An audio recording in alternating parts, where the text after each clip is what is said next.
Guys, welcome back to my channel. Today, ang i-review naman natin is itong mid-variant na LSA Plus ng Isuzu D-Max. Kasi may 6 variants yung LSA at ito yung pricing levels nila. So itong 4x2 LSA 80 Plus is selling at 1.56 million pesos. Ang top of the line kasi yung LSE na 1.99 million yung 4x4 at 1.74 yung 4x2. In this vlog, we will discuss yung LSA 4x2 80 Plus which most of us would prefer buying. Since mas affordable siya and mas marami siyang features than the base variant. From the front, ito yung signature design ng Isuzu D-Max. It's more on angular design or lines, especially doon sa kanyang front grille. Na for some is a hate or love perspective. Siguro ang pinaka-downside lang dito na una mong mapapansin is yung headlight niya is naka-halogen. Na pag tumingin ka sa ibang brand is naka-projector headlamps na at saka naka-DRL. So, malaking factor yon sa illumination or visibility at night. And especially yung look niya. So, makikita mo talaga na hindi siya top of the line kasi naka-halogen lamp. Sa side, meron siyang over fender or fender flare to give it a more muscular look. Ang kagandahan naman ito, maganda yung design ng kanyang wheels na gunmetal in color and it's wrapped with 265/60 R18 na tires. By the way, for me, yung design ng D-Max is more on the conservative side. Pero nung lumabas ito, parang mas gusto ko yung previous iteration. Pero marami akong nakita sa Australia and Thailand na marami nagse-set up nito at nag-grew sa akin yung design niya as the time goes on. In relation to the headlight, yung fog lamp niya is also halogen which is negative for me. Pero the good thing naman is meron siyang 360 cam. Which is very important sa pickup truck. So, madali siyang i-maneuver and i-park kapag meron kang camera. At balikan natin uli yung design ng wheels niya. Bagay siya. It's 265/60 R18 at maganda yung kanyang color scheme. Meron din siyang side steps which is dark gray metallic. Yung kanyang side mirror is also dark gray metallic. It's power adjustable with fold and integrated side turn lamp. At yung color ng kanyang door handle is also dark gray metallic, so katerno ng kanyang side mirror. Yung roof rail niya is also dark gray metallic at it can carry 100 kilograms of load. Ang hindi lang maganda dito is yung B-pillar niya is body colored. Mas maganda sana kung black yan. Kasi dito halatang halata mo na hindi siya top of the line. Sa likod naman, meron siyang cargo extender o side rails na makikita nyo sa side. At pagdating naman sa rear design, what I appreciate here is yung design ng kanyang bumper na naka-integrate dun sa body. Sa likod naman, yung rear combination lamp niya is LED which is a good plus. Yun nga lang, halogen yung mga turn signal light at saka reverse lamp. Again, ito yung design ng bumper niya na maganda yung pagkaka-fitment dun sa body. Check naman natin itong tailgate. So, wala siyang tailgate assist. So, mabigat yung pagbukas ng kanyang door. The nice thing here is malaki yung dimension ng bed niya compared with the other pickup. At meron na rin siyang kasamang bed liner from Isuzu. Ang isang obvious dito is mabigat yung kanyang tailgate kasi wala siyang tailgate assist. So, kung maglo-load ka sa bed, so mabigat talaga siyang buhatin. And the nice thing here naman is meron siyang third brake light na high stop mount. Okay, check naman natin yung interior. Okay, ang una kong napansin dito sa interior is malaki talaga ang difference compared doon sa top of the line na LSE. Yung door sidings niya is naging simple na lang yung design, na wala na yung Miura design dito sa sides. So, yung bandang itaas, ito plastic. Itong part na to is plastic na rin. At ito na lang ang may cloth material. Tapos, yung accent dito, ito dati kasi is dark gray metallic. Naging parang silver na lang siya. Nice thing here is automatic naman yung switch dun sa driver side. Yun nga lang, tinipid talaga yung mga buttons dito. But wala na yung mga materials that uplifts the look of the interior. Very monotone yung itsura ng interior niya. It's all black. At ramdam mo talaga more on the durable side yung feel niya. Okay, pasok tayo. So, check natin itong steering wheel. Itong steering wheel niya is tilt and telescopic naman. At yung material ng steering wheel niya is hindi na pure leather. It's urethane, durable naman siya. So, yung accent ngayon dito sa interior is now silver. Hindi na siya yung dark gray metallic gaya nung sa LSE. So, yung silver accent na yan hanggang dun sa steering wheel at saka dun sa mga door panels. Tapos nawala na rin yung mga buttons dito kasi wala na siyang adaptive cruise control.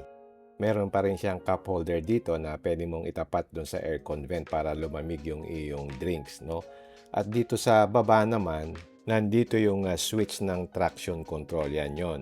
Tapos, nandito yung manual adjustment ng headlight. Doon kasi sa LSE wala yan, automatic. And then, meron kang maliit na compartment dito. At nandito yung lever sa fuel tank at saka doon sa hood. And then, yung seat niya is manual adjustment lang. Doon kasi sa LSE, automatic yung adjustment niyan. Yung instrument display niya is now 4.2 inches as against doon sa 7 inch doon sa LSE variant. Yung design ng dashboard is still the same. Meron ka ding compartment dito sa itaas, pero yung dashboard material now is plastic. Doon kasi sa LSE is soft touch material yan.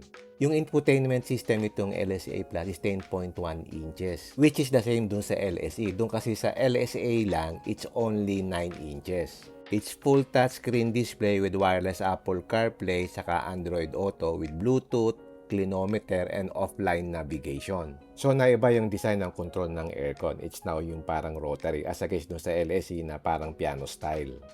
Meron ditong 12-volt socket at dito merong Type-C at saka Type-A na charging port. At dito sa baba, meron na siyang wireless charger. Itong sa LSA Plus. Dun sa LSA, wala siyang wireless charger. Nandito yung buttons for hill descent control, parking sensor, at saka yung sa kanyang DVR. This is the switch for the 360 camera pero nawala na yung diff lock at saka yung wrap terrain mode. Itong center console is now matte black. Doon sa LSE yan yung makintab na black na material. Dito may dalawang cup holder at manual pa rin yung kanyang handbrake. Dito sa taas ng dashboard merong compartment yan and then sa baba nandun pa rin yung kanyang glove box. Okay, dito sa taas mayroong interior lights. Hindi lang umiilaw kasi discharge na yung battery. Meron ditong sunglass holder. Sa passenger side, merong vanity mirror na meron yung ilaw. Pero dito sa driver side, wala siyang vanity mirror. Doon sa LSE, meron yan. Yung rear view mirror niya is day and night adjustment. Hindi siya auto-dimming. Yung headliner niya is hindi na black at saka yung handle dito is hindi na retractable. So, yan ang view ng kanyang dashboard area. Yung control ng aircon na iba, naging rotary na siya. Tapos, yung aircon system niya is single zone, hindi na siya dual zone climate control. Okay, check natin itong second row seats. Dito, meron kang map pocket and then meron ka rin ditong sabitan. Dito, yan. Oh. So, pwede kang magsabit ng bag mo o kaya yung mga grocery items. Dito naman sa likod ng center armrest, meron ditong Type-C USB port.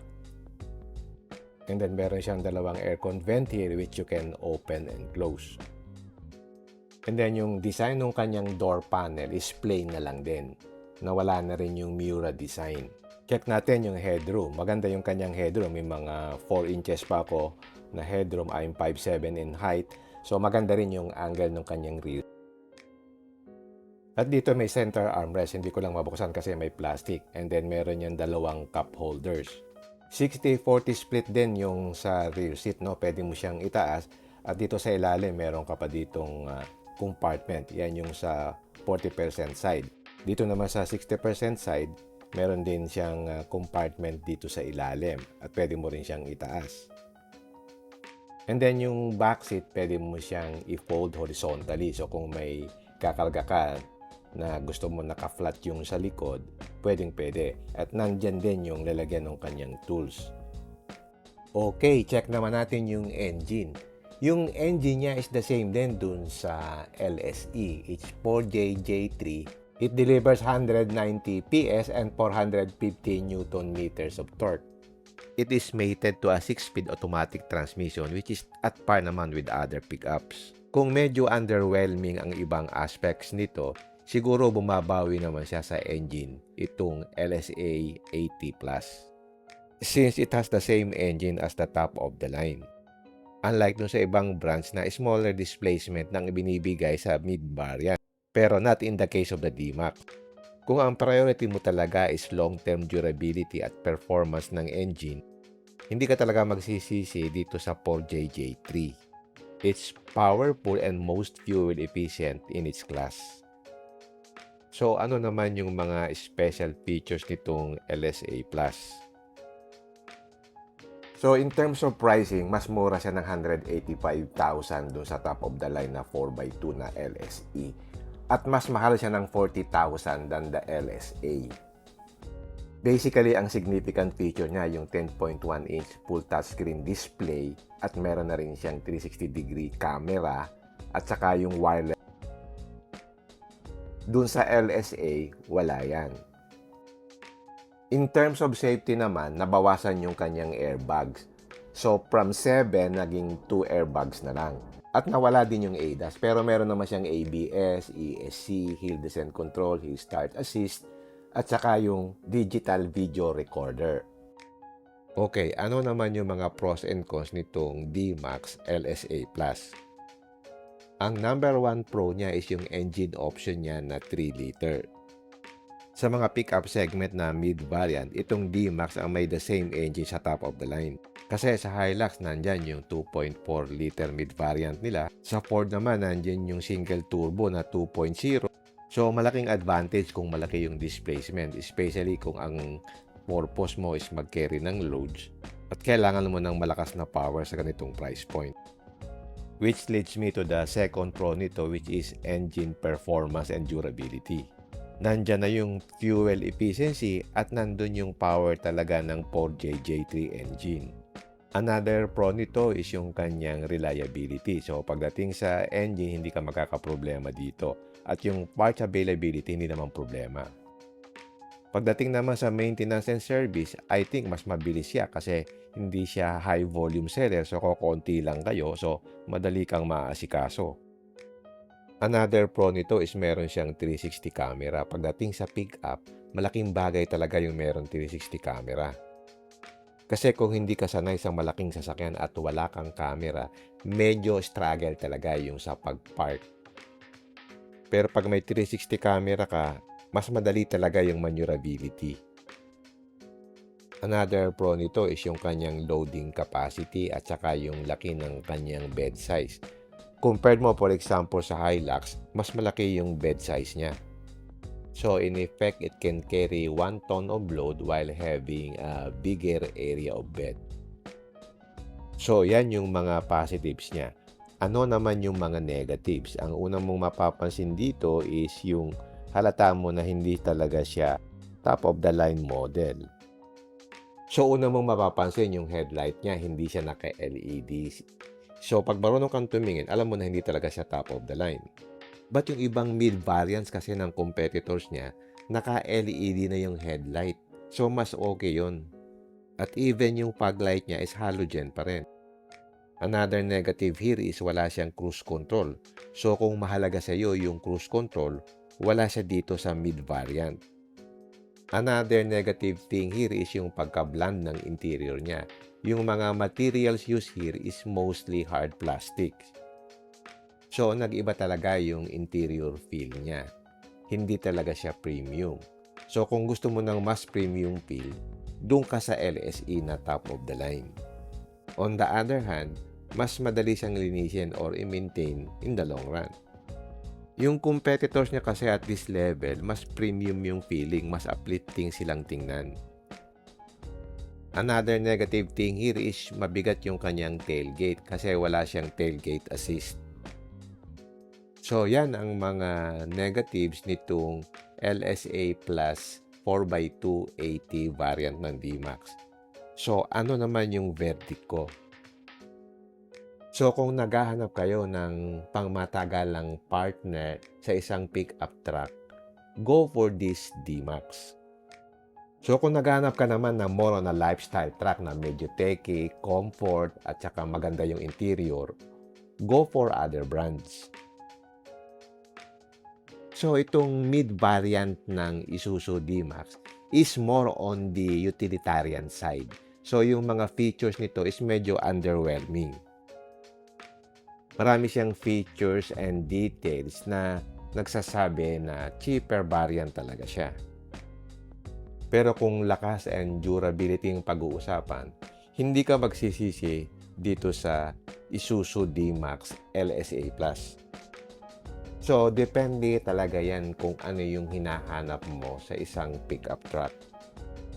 Kasi wala naman talagang kompletong perfect na truck. Depende rin talaga sa pangangailangan mo. Kasi po pwedeng yung mga ibang features nandoon sa Mazda BT-50, doon sa Nissan Navara, o kaya doon sa Hilux o sa Ranger. So, it will really depend kung ano yung features ang mas importante sa'yo.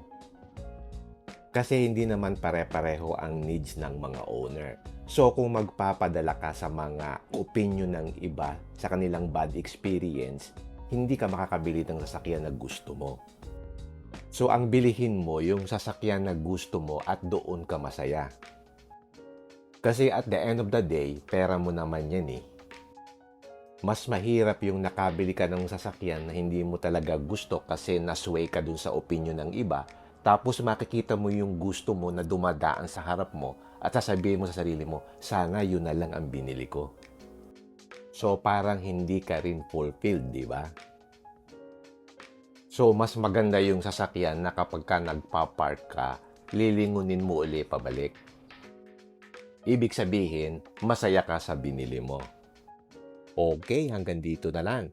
If you like this video, don't forget to like, share, and subscribe. Until next time, see you again in my next vlog. Bye!